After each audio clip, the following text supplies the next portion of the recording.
Bismillahirrahmanirrahim. Assalamualaikum warahmatullahi wabarakatuh. Innal hamdalillah nahmaduhu wa nasta'inuhu wa nastaghfiruh wa na'udzu billahi min syururi anfusina wa sayyiati a'malina. May yahdihillahu fala mudhillalah wa may yudlil fala hadiyalah. Asyhadu an la ilaha illallah wahdahu la syarikalah wa asyhadu anna Muhammadan abduhu wa rasuluh. Amma ba'du. Allahumma sholli ala Muhammad wa ala ali Muhammad. Baik, kita lanjutkan kajian tauhid. Pembahasan kita masih tentang beriman, rukun iman ada 6. Yang lalu sudah kita bahas rukun iman yang pertama, yaitu beriman kepada Allah. Kemudian rukun iman yang kedua, beriman kepada para malaikat. Nah, sekarang kita membahas rukun iman yang ketiga, yaitu beriman kepada kitab-kitab Allah. Sudah kita ketahui bahwa beriman adalah sesuatu yang diberitakan oleh Allah kepada orang-orang muslim. Tentu kita harus mengetahui bagaimana cara beriman kepada kitab-kitab Allah.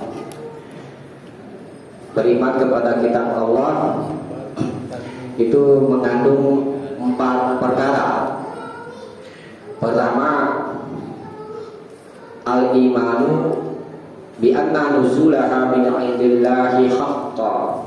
Itu cara beriman kepada kitab Allah. Ada 4 perkara. Yang pertama, beriman bahwa turunnya kitab-kitab Allah itu min indillah, dari sisi Allah, haqqan, secara pasti. Itu cara beriman kepada kitab Allah. Kita meyakini bahwa kitab-kitab yang sudah kita kenal, diantaranya Al-Quran, kemudian apa lagi? Injil, terus Taurat, Zabur, itu yang terkenal. Nah, ini kita yakini semuanya ini diturunkan oleh Allah. Tuh, satu cara beriman kepada kitab Allah. Nah, dan masih banyak lagi yang tidak disebutkan itu. Kita mengimaninya secara ijmal, secara global. Tuh, karena kan banyak nabi-nabi yang tidak disebutkan di dalam Al-Quran, tetapi mereka mendapat wahyu. Coba masih ingat gak bedanya Nabi sama Rasul? Apa namanya tadi? Lupa. Hah? Iya. Apa? Lupa. Adik. Bedanya Nabi sama Rasul? Rasul buat dirinya sama umatnya. Kalau Rasul apa ya? Buat dirinya sama Umatnya. Sama umatnya. Kalau Nabi? Buat diri sendiri. Iya. Ya, kalau Nabi tidak diperintah menyampaikan risalah kepada umat, tuh. Tapi kalau Rasul diperintah menyampaikan kepada umat. Tuh, ada yang diberitakan untuk kaumnya saja. Kalau Nabi Muhammad untuk seluruh kaum, seluruh umat. Itu jadi beriman kepada kitab Allah yang pertama adalah beriman atau meyakini bahwa kitab-kitab Allah itu diturunkan oleh Allah secara pasti. Nah, kitab-kitab yang diturunkan oleh Allah dari langit itu namanya kitab-kitab samawi. Samawi apa? Langit. Samawi artinya lah langit. Maksudnya penisbatan kepada langit. Kitab-kitab yang diturunkan oleh Allah dari langit itu disebut kitab-kitab samawi. Agamanya juga agama samawi. Ya. Dan yang kedua, cara beriman kepada kitab Allah yaitu al-imanu bima alimna ismahu minha bismihi. Yang kedua adalah beriman dengan apa yang alimna, kita ketahui, ismahu, namanya, minha, diantaranya bismihi dengan namanya, yaitu Al-Quran, seperti Al-Quran allati nazala ala Muhammadin sallallahu alaihi wasallam, yang Allah turunkan kepada Nabi Muhammad sallallahu alaihi wasallam. Kemudian wa Taurat, dan Taurat allati unzilat ala Musa, yang diturunkan kepada Nabi Musa sallallahu alaihi wasallam. Wal Injil, dan Injil allati unzila ala Isa sallallahu alaihi wasallam, dan Injil yang diturunkan kepada Nabi Isa sallallahu alaihi wasallam. Was Zabur allati utihi Daud, yang Nabi Daud telah didatangkannya oleh Allah sallallahu alaihi wasallam. Wa amma ma lam na'lam, wa amma ma lam na'lam ismahu, adapun apa yang kita tidak ketahui namanya, fanu'minu bihi ijmalan, maka kita beriman dengannya secara ijmal, secara global, secara menyeluruh. Tuh. Jadi yang kedua, beriman dengan nama-nama dari kitab-kitab Allah. Tadi Al-Quran, kita bahas tentang Al-Quran diturunkan kepada Nabi Muhammad SAW. Nah, kita imani gitu, bahwa Allah menamai kitab yang diturunkan kepada Nabi Muhammad SAW itu adalah namanya Al-Quran. Kedua, Taurat, ya. 3, Injil. 4, Zabur turun kepada Nabi Daud. Nah, itu kita imani semuanya. Beriman dengan nama-nama kitab-kitab Allah. Terus yang tidak disebutkan, bagaimana cara mengimani? Ya, kita meyakini ada kitab yang diturunkan kepada para nabi yang kita tidak ketahui. Kita mengimaninya secara ijmal, secara global. Kita yakini. Itu yang kedua. Kemudian cara beriman kepada kitab Allah yang ketiga, yaitu tasdiqu ma sahha min akhbariha. Tasdiq, membenarkan apa yang sahha, telah sah, min akhbariha, dari pengkabarannya. Tuh, cara beriman kepada kitab Allah yang ketiga, membenarkan apa yang telah sah dari pengkabarannya, dari kabar-kabarnya. Ka akhbaril Quran, seperti pengkabaran Al-Quran. Wa akhbari malam ibadal al yuhraf, dan seperti pengkabaran apa yang dia tidak dapat dirubah, al yushraf, atau tidak dapat disalah tafsirkan, minal kutubis sabiqah, dari kitab-kitab terdahulu. Sudah mengerti belum nih? Yang ketiga nih, membenarkan apa yang telah sah dari pengkabaran Al-Quran, dan pengkabaran apa yang Al-Quran itu tidak dapat dirubah atau disalah artikan dari kitab-kitab yang terdahulu. Dan sekarang Al-Quran, banyak di dalam Al-Quran itu pengkabaran-pengkabaran, baik cerita umat-umat terdahulu atau yang akan datang.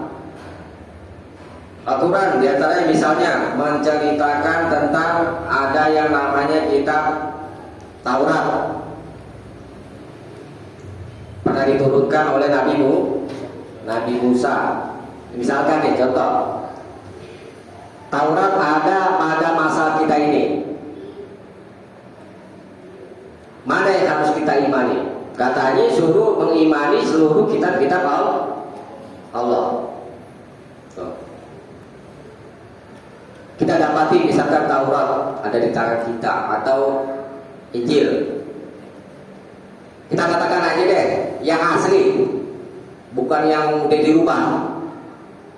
Dan ada di sisi kita adalah Al-Quran. Bagaimana sikap kita? Mengikuti Injil juga kah? Mengikuti Taurat juga kah? Dan Al-Quran juga kan apa gimana? doang. Ah? Satu-satu dong. Apa? Quran doang. Mengikuti Al-Quran. Ya. Nah, berarti yang sebelumnya itu cukup kita mempercayai doang tadi. Gimana nih? Iya, Imani. Jadi ada itu apa namanya? Kisah itu Nabi lagi mau. Soal kalau nggak salah Umar bin Khattab pada waktu itu megang Taurat, megang kitab Taurat. Kemudian Nabi saksikan itu, Terus Nabi berkata, sekiranya Musa hidup pada masaku ini, tidak halal baginya melainkan harus mengikutiku. Tuh. Nabi Musa aja sih mengikuti Nabi Muhammad.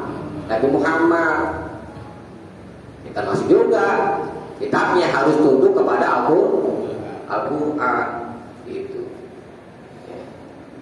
Jadi karena kitab-kitab terdahulu sudah dirubah oleh rahib-rahib mereka, maka tidak boleh lagi kita mengimani kitab-kitab yang ada yang setelah dirubah itu. Tidak boleh. Yang asli tidak boleh, lagi yang sudah dirubah. Jadi kabar-kabar yang ada di dalam Al-Quran baik Injil, contohnya itu salah satu ya. Misalkan ini apa itu?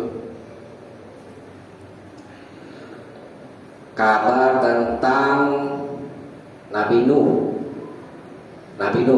ya. Al-Quran mengabarkan tentang Nabi Nuh, yakni Nabi Nuh adalah Rasul yang pertama kali diutus oleh Allah. Nah, maka kita yakini semua pemberitaan baik umat-umat terdahulu atau yang akan datang, gitu ya.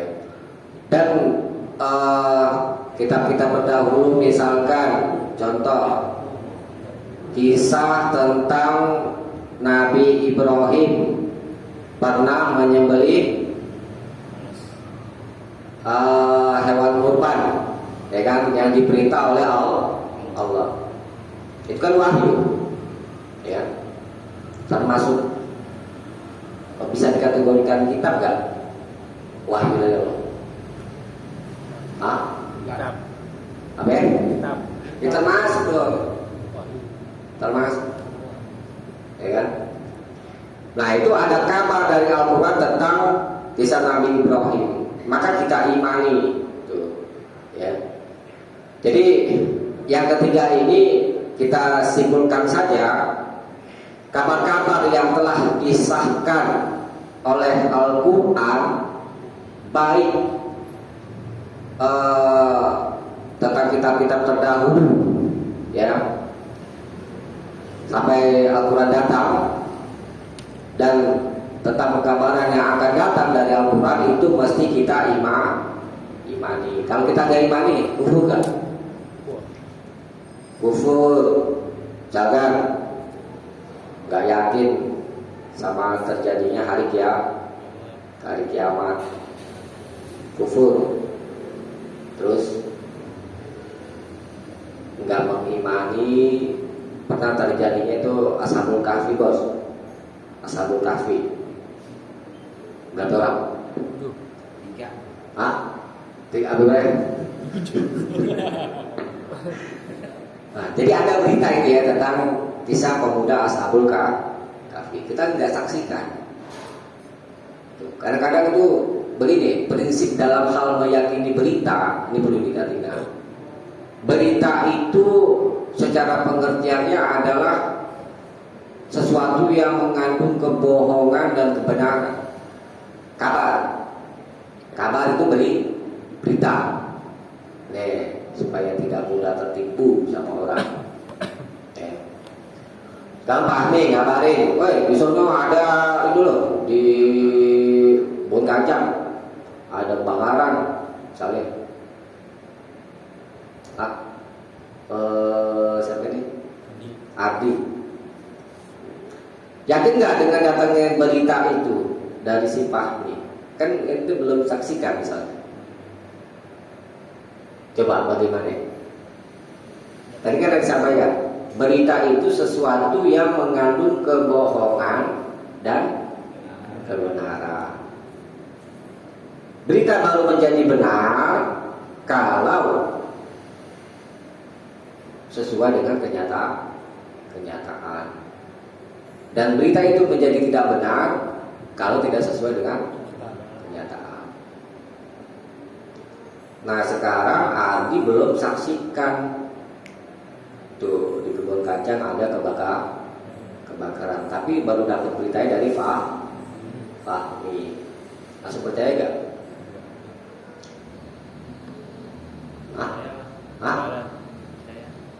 Saya jangan dicek dulu. Kalau misalkan masih ragu nih, siapa ya? Ardi, Fahmi menguatkan berita itu benar, Aniria tadi tuh dikuatkan omongan. Kalau nggak percaya lagi, kasih sumpah. Jadi bukannya kita yakin, apalagi kalau orangnya tukang bohong. Tuh. Nah, Al-Quran berita. Tadi prinsip dasar berita apa? Bisa mengandung kebohongan, bisa mengandung kebenaran secara zatnya. Terus kenapa nih kita bisa yakin? Semua isi Al-Quran kita yakini. Apa yang mendasari kita yakin dengan semua berita yang ada di dalam Al-Quran? Tentu ada sesuatu yang mengantarkan ke sana, gitu.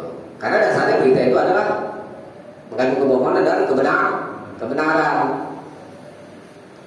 Jadi orang meyakini sesuatu itu ada bertingkat-tingkat.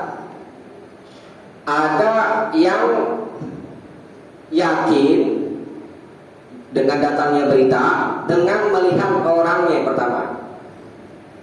Yang membawa kabar itu adalah orang yang jujur. Kalau orang yang jujur, mesti omongannya itu sesuai dengan kenyataan. Nah, yang membawa Al-Quran siapa? Dan Muhammad SAW, yang dikenal kejujurannya. Nah, akal yang cerdas, orang yang memiliki akal yang cerdas, akal yang sehat, ya, dengan serta merta bisa meyakini langsung berita yang disampaikan oleh Nabi Muhammad SAW, karena dia tahu orang yang menyampaikan itu adalah orang yang jujur. Terus kenapa mereka banyak kok yang gak beriman sama Nabi? Ketika jadi kumpul balik pulang tuh kumpul. Nabi tes dulu pertama, apakah kalian yakin kalau di sebulan ini akan ada pasukan berkuda yang akan menyerang kalian? Mereka katakan, kamu adalah orang yang jujur, kami percaya. Terus, saya ini adalah utusan Allah. Langsung mereka tolak. Kenapa itu? Yang lain mereka terima, tapi kalau dalam urusan ini mereka tolak. Langsung Abu Lahab, karena inikah kamu mengumpulkan kami? Tuh, Abu Lahab ngomong gitu. Langsung turun tuh surat Al-Lahab. Nah, tuh. Nah, kalau itu kan yang namanya kafir, mengingkari, ya kan? Nah itu ada orang yang memang menolak berita karena kedengkian, gitu ya. Jadi logika dia, akal sehat dia, hati dia itu sudah tidak berguna karena kedengkian, hasad. Hasad itu di mana? Mereka tahu konsekuensinya kalau mereka beriman kepada Rasul, berhala-berhala mereka itu harus ditinggalkan. Nah, itu mereka tahu. Nah, sekarang kembali lagi ke pembahasan, ya. Jadi apa alasan kita membenarkan apa yang telah sah dari pekabarannya seperti Al-Quran, dan pekabaran apa yang tidak dapat dirubah dan tidak dapat diartikan, tidak dapat disalah tafsirkan dari kitab-kitab terdahulu, karena kita tahu bahwa yang mengabarkan adalah seorang yang jujur, dan kita yakini bahwa Al-Quran itu diturunkan oleh Allah. Nah, sekarang yang keempat, ya. Yang keempat adalah al-amalu bi ahkami ma lam yunsakh minha. Beriman kepada kitab Allah, kepada Al-Quran, yakni mengamalkan hukum-hukum ma lam yunsakh minha, yang tidak dinasakh, yang tidak dihapus darinya. Wa ridha, dan ridha, menerima. Wa taslim, dan berserah diri bihi, dengannya. Sawalun, sama saja, fahimna, kita mengetahui hikmahnya, amlam nafhamha, atau kita tidak memahaminya. Wajami al-kutubis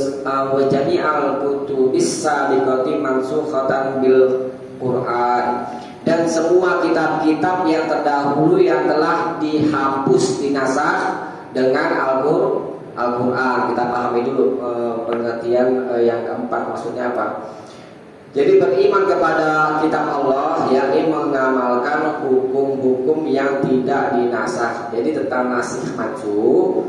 Nasikh, jadi ada kaidah nasikh mansuh. Nasikh artinya yang menghapus, mansuh artinya yang dihapus. Tentang nasikh mansuh Al-Quran itu ada berbeda pendapat di kalangan ulama, ya. Ada yang katakan ada di dalam Al-Quran ayat-ayat yang dihapus, gitu, ya. Tetapi ada juga ulama berpendapat tidak ada di dalam Al-Quran yang dihapus, yang dinasakh, gitu. Semuanya tidak dapat dirubah. Dalam hal ini kita singkat saja. Insya Allah pendapat yang lebih mendekati kebenaran, tidak ada ayat Al-Quran yang nasikh, yang dimansuh, ya. Ingat-ingat itu. Nah, kita tidak bahas itu. Yang kita bahas adalah mengamalkan hukum-hukum yang tersebut di dalam Al-Quran. Contoh sederhana deh, nggak usah jauh-jauh. Sholat diperintah gak di dalam Al-Quran? Perintah kan? Pasti baik gak orang muslim yang gak sholat? Tuh. Tapi ngakunya beriman kepada kitab Allah. Gimana berimannya? Konsekuensi beriman kepada kitab Allah mengamalkan hukumnya. Tuh. Kemudian ridho, ya.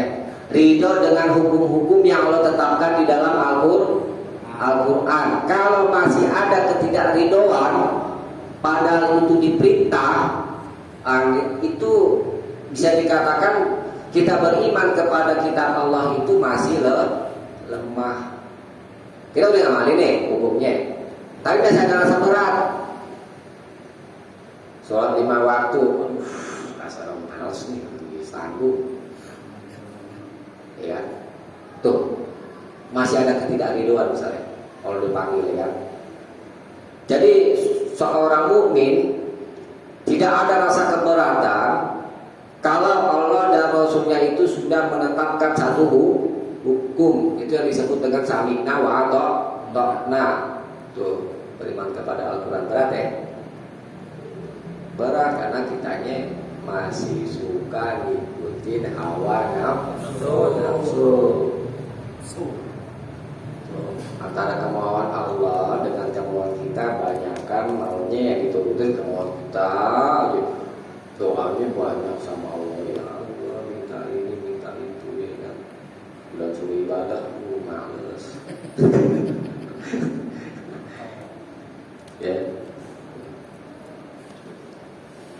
Buktinya apa ya? Di masjid-masjid pengaji banyak kan? Banyak kan di mall apa di masjid itu? Oh. Banyak kan di mall. Itu. Ya. Nanti Jakarta Jakarta mall.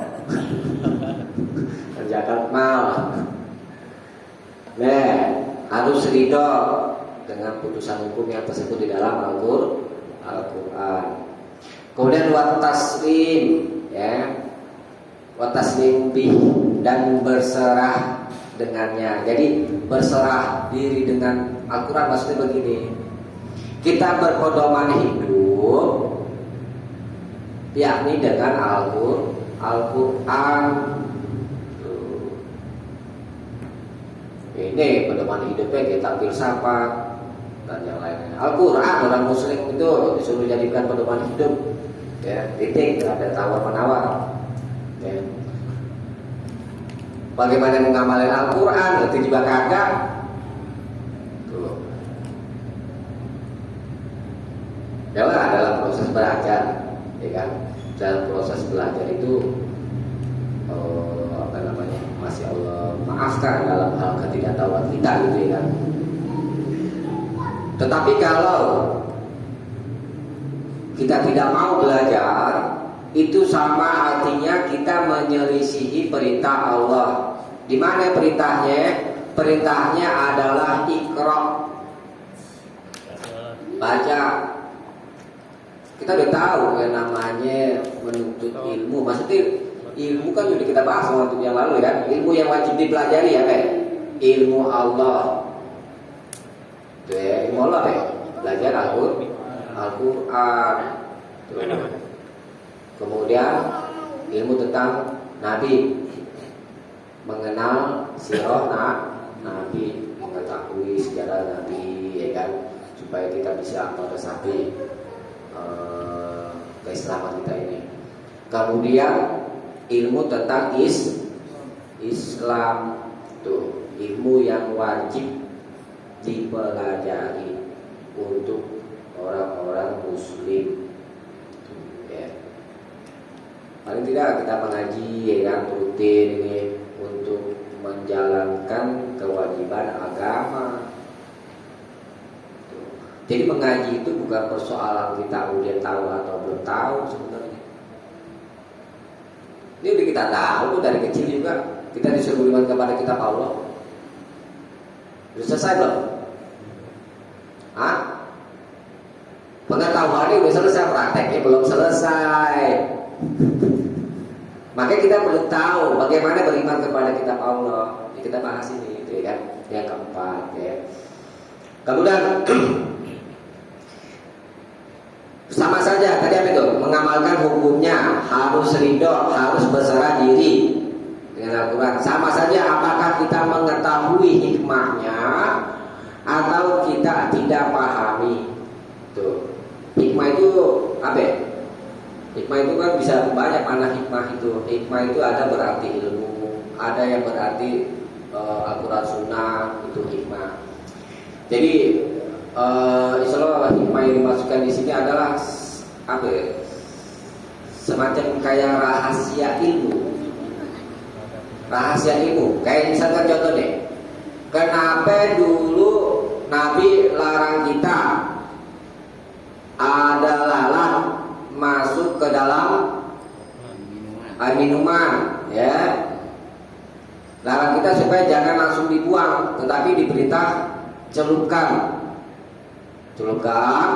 semuanya itu sayap-sayapnya, baru dibuang. Hikmahnya pada waktu itu mereka para sahabat nggak banyak tanya, ini kenapa itu harus dibuang?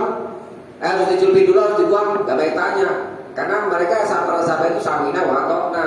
Beda sama kita, baru mau ngamalin setelah udah diteliti, udah tahu. Nah, kita jangan begitu. Kalau sudah diperintah sama Allah dan Rasulnya, kita jalankan aja. Nanti akan ketemu juga hikmahnya. Nah, kemudian setelah diteliti oleh ilmuwan-ilmuwan tentang lalat ini, ternyata ya itu benar apa yang dikatakan Nabi itu. di salah satu sayapnya itu ada penawar, ya kan, Nabi bilang begitu kan, salah satu sayapnya itu lagi itu ada penyakit, yang jatuh itu yang ada penyakit tuh. Nah, yang di atas itu yang buat ini itu apa namanya, di atas itu ya penawarnya. Ternyata benar setelah diteliti. Jadi setelah ada apa namanya itu hentakan begitu, itu sayap yang satu lagi itu mengeluarkan zat yang itu penawarnya, tuh hikmahnya, tuh, ya kan? Jadi kita amalkan saja isi-isi yang ada di dalam Al-Quran atau hadis, ya kan? Baik kita ketahui hikmahnya atau tidak kita ketahui. Contoh misalnya yang nggak kita ketahui ya, Bang?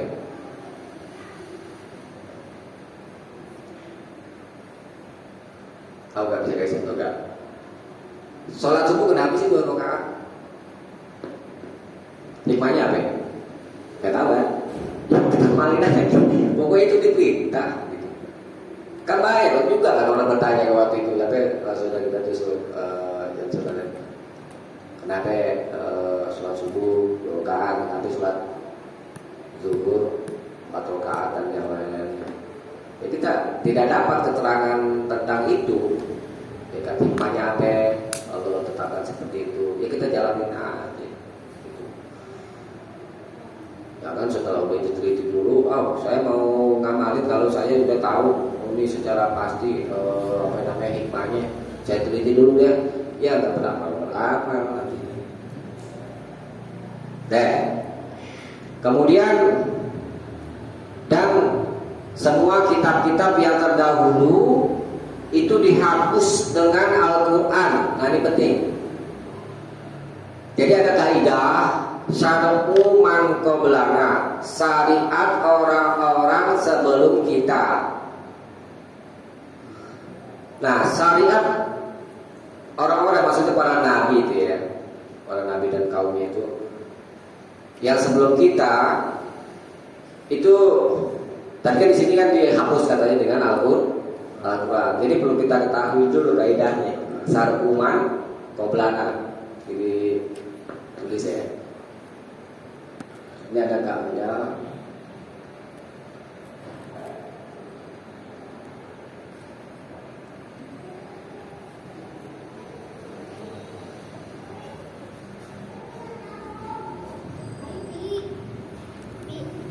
Nah ini itu jam ngaco ya? Ngaco belakang. Ya, juga. Aduh, ngaco ya yang benar. Nih, syariat orang sebelum kita, ya. Saya para nabi dan umat-umat sebelum kita. Jadi semua kitab yang terdahulu sudah dihapus dengan Al-Quran, ya. Ini menurut keterangan di sini. Itu dalilnya surat Al-Maidah ayat 48, saya bacakan aja ya. Wa anzalna ilaikal kitaba, dan kami telah menurunkan kepadamu kitab bil haq, dengan membawa kebenaran. Musaddiqan lima baina yadayhi, musaddiqan membenarkan lima baina yadayhi, bagi apa yang ada di hadapannya. Bagi apa yang di hadapannya yaitu minal kitab, dari kitab seperti Taurat dan Injil. Wa muhaiminan alaihi, dan sebagai muhaiminan. Muhaiminan itu diartikan hakiman alaihi, sebagai pemutus atasnya. Ini sudah kita bahas tadi ya. Jadi tidak boleh bagi kita berhukum dengan kitab-kitab sebelum Al-Quran, karena sudah dihapus hukumnya. Yakni kita harus mengikuti apa yang ada di dalam Al-Quran, karena Al-Quran adalah musaddiqan, yang membenarkan lima baina yadayhi, bagi apa yang ada di hadapannya dari kitab-kitab terdahulu itu ya. Nah, jadi membenarkan apa-apa yang terdahulu itu di sini diartikan hukum-hukum syariat umat-umat terdahulu, nabi terdahulu itu semuanya sudah dihapus gitu. Tapi begini maksudnya, kadang-kadang ada syariat umat-umat terdahulu yang dibenarkan oleh Islam, ada juga yang tidak dibenarkan. Tuh, kaidah apa namanya? Asal umat qoblanan. Seperti tadi kita ambil contoh syariat Nabi Ibrahim apa ya? Menyembelih hewan kurban. Ya. Nah, kemudian Islam datang membenarkan syariat ini. Maka kalau dibenarkan oleh Islam, syariat umat qoblana, syariat orang terdahulu itu terpakai. Itu ingetin, kalau kita ketahui ada apa namanya ini syariat umat terdahulu, tapi Islam membenarkan, maka syariat itu terpakai. Nah, kalau Islam atau Al-Quran atau hadis tidak membenarkan itu syariat orang-orang terdahulu, maka tidak terpakai. Contohnya apa? Syariat pada masa Nabi Musa, taubatnya itu bunuh diri. Itu surat Al-Baqarah itu. Apa ya? Faqtulu anfusakum itu kalau salah. Iya itu. Maka bunuhlah diri-dirimu. Ada ahli tafsir itu artikan bunuh diri sendiri, atau ada yang lain itu membunuh dirinya. Itu taubatnya. Taubat pada masa Nabi Musa. Al-Quran membenarkan enggak? Kali ini enggak, maka tidak terpakai. Di antara ini apa? Tuh, orang yang berjuang fisabilillah. Para sahabat katakan, "Oh, dia matinya mati syahid." Tapi Nabi katakan, "Enggak, dia itu ahli neraka." Tuh. Terheran para sahabat, orang habis tempur mati-matian, ya kan? Kok masuk neraka kata Nabi. Heran, padahal mati di medan perang, ya, berjihad fisabilillah itu jaminannya mati syahid. Tapi Nabi katakan orang ini ahli neraka. Sebabnya apa? Ternyata setelah ditelusuri, orang ini matinya bunuh diri karena nggak tahan dengan penderitaan luka-luka itu, luka-luka yang ada di badannya itu. Dia menusukkan ke dirinya itu. Tuh, sebab apa namanya? Orang itu dikatakan masuk neraka karena matinya bunuh diri. Nah, bunuh diri itu dilarang oleh Islam, nggak boleh bunuh diri sesusah apapun, ya, karena itu dilarang. Nah, maka dari itu syariat Nabi Musa tidak terpakai. Itu kaidah syar'uman qoblana. Contoh lain lagi apa? Syariat Nabi Nuh, ada yang tahu nggak?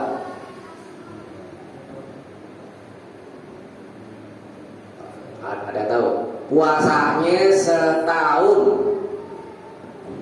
Berarti setiap hari kan? Puasa dahar namanya. Tuh, Nabi Nuh puasanya. Nah, Islam datang melarang itu. Tak boleh puasa setahun penuh. Dilarang. Nah, oleh karena itu syariat Nabi Nuh ini, puasa dahar ini tidak dibenarkan oleh Islam. Oleh karena itu jangan kita kerjakan. Kalau Nabi Daud puasanya setengah tahun kan, setengah dahar ya kan. Sehari puasa, sehari enggak, sehari puasa, sehari enggak. Ini syariat Nabi Daud. Tapi Islam datang membenarkan tidak? Membenarkan. Maka ini terpakai gitu, menyikapi syar'uman qoblana, ya.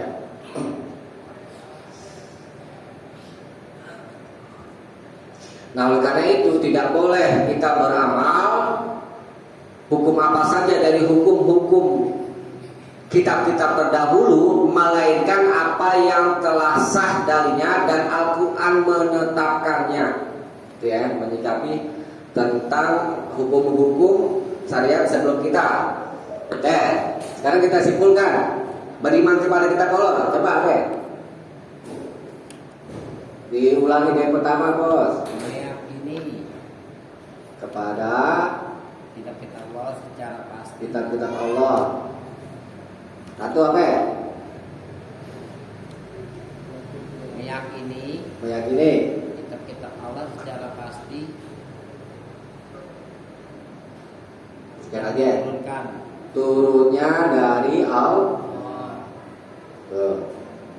Kita harus yakini ya. Dua, apa tadi?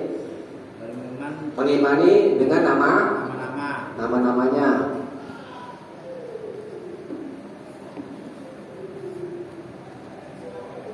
Nama-namanya.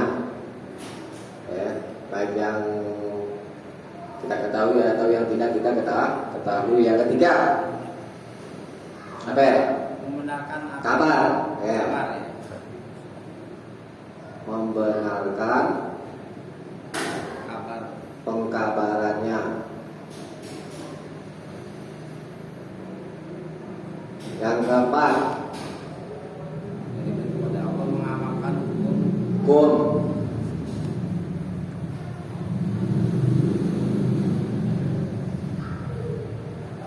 Nah ini tuh, cara beriman kepada kitab Allah. Ngaku beriman kepada kitab Allah tapi sholatnya kagak. Nah, dari semua itu beriman kepada kitab-kitab itu membuahkan faedah. Pertama, kita jadi tahu bahwa Allah itu memperhatikan hambanya. Tuh. Faedahnya nih kita beriman kepada kitab-kitab Allah. Apa tadi? Allah memperhatikan hamba, diperhatiin, dikasih tuh diturunin kitabnya supaya hamba itu dapat petunjuk. Ya. Susah kan kalau nggak dapat petunjuk? Sesat. Pernah sesat di jalan nggak tuh? Sasar. Nyusahin kan? Nggak kesasar. Pernah kan? Kalau nggak pernah nggak ngalamin. Gitu. Harus ngalamin dulu.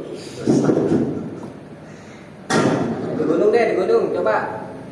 Di gunung, bagaimana rasanya kalau tersesat jalan? Gak ada penolong. Tuh, bayangin itu. Kalau gak dapat petunjuk, kan ada cerita anak gunung ya kan, muter-muter lagi, tuh.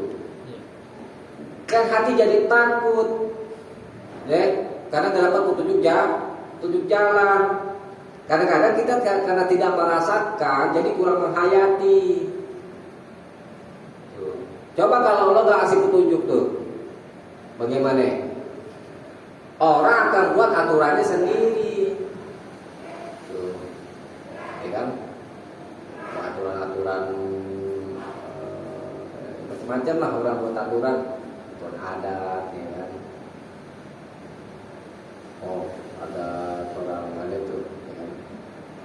Menikah harus punya uang 50 juta. Tuh. Misalnya contoh, ada ya Pak? Ada kan seperti itu kan? Yang menikah orang-orang punya uang apa sih? Itu aturan, ya kan? Aturan yang dibuat oleh manusia. Di tempat lain kan? Mas realistis sih. Iya, belum ada.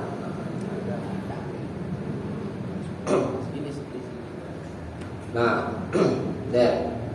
itu faedah yang pertama kita setelah beriman kepada kitab Allah, kita menjadi tahu bahwa Allah itu memperhatikan hamba.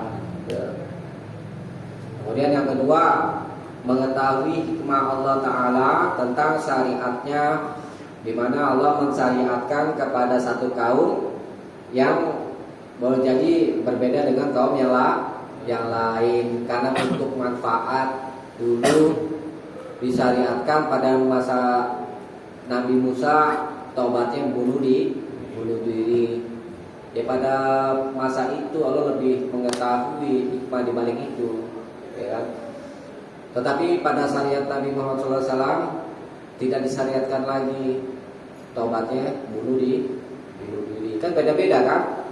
Nah, itu. Jadi semua itu punya hikmah. Ya. Kenapa?